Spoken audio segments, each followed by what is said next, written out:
BA द्वितीय वर्ष के प्रथम प्रश्न पत्र प्रमुख राज्य व्यवस्थाओं के अंतर्गत आज मैं आपको अति महत्वपूर्ण विषय विधि के शासन और न्याय व्यवस्था के बारे में बताने जा रही हूँ। इससे पहले हमने विधि के शासन के अर्थ और विशेषताओं के बारे में विस्तार से चर्चा की थी। आज मैं आपको ये बताना चाहूँगी कि विधि के शासन पर कई प्रकार की सीमाएं या प्रतिबंध भी होते हैं। यानी कानून का शासन, यदि कोई ये चाहे कि कानून के शासन के नाम पर अनुचित शक्तियों का उपयोग करे तो उन पर भी प्रतिबंध लगाए जा सकते हैं। विधि के शासन की सीमाओं की यदि हम बात करें तो सर्वप्रथम इसमें आती है अधिकारियों की विवेकात्मक शक्ति। दूसरे स्थान पर लोक सेवा अधिकारियों के संबंध में विशेष स्थिति। तीसरा, प्रदत्त व्यवस्थापन। चौथा, प्रशासनिक न्यायालय।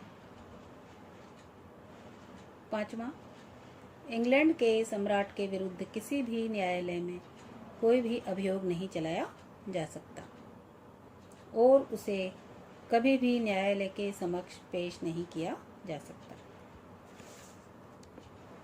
इस प्रकार से वह अपने अधिकारों का प्रयोग करने में भी पूरी तरीके से स्वतंत्र है। अगला जो महत्वपूर्ण प्रतिबंध है कि विधि का शासन विदेशी शासकों और राजदूतों पर भी लागू नहीं होता है।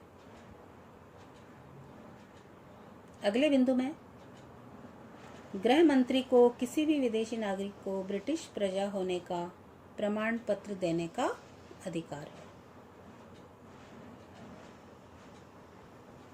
अगले बिंदु में सैनिक दल के सदस्यों पर सैनिक विधियों का नियंत्रण होता है। और अंत में हम ये कह सकते हैं कि विधि का शासन अनियंत्रित और अमर्यादित नहीं है।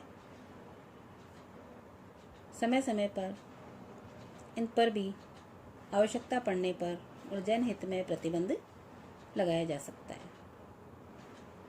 तो इस प्रकार से विधि के शासन का जो आशय है कि इंग्लैंड के शासन का संचालन किन्हीं विशेष व्यक्तियों की इच्छाओं द्वारा नहीं होगा, वरन विधि या कानून के अनुसार ही होगा, जिसमें हमने विधि की सर्वोच्चता, सभी नागरिकों के लिए एक ही प्रकार के कानून और न्यायालय, और विधि का शासन व्यक्ति के अधिकारों का किस प्रकार से रक्षक है, इस बारे में विस्तृत रूप में विवेचना की।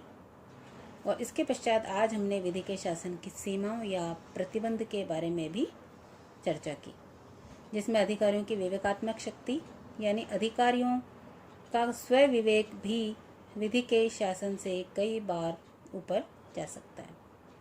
इसी प्रकार से लोक सेवा अधिकारियों के संबंध में भी जो विशेष स्थिति है वो विधि के शासन को कहीं न कहीं सीमित कर देती है। इसमें सबसे महत्वपूर्ण जो प्रदत्त व्यवस्थापन है उसके द्वारा भी विधि के शासन को प्रतिबंधित किया जा सकता है।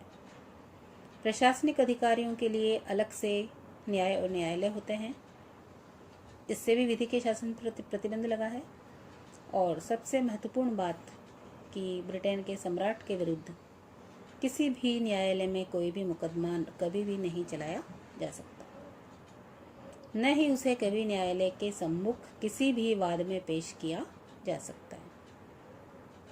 तो इस प्रकार से सम्राट के पास अपने विशेषाधिकारों का प्रयोग करने में भी पूरी तरीके से स्वतंत्रता है।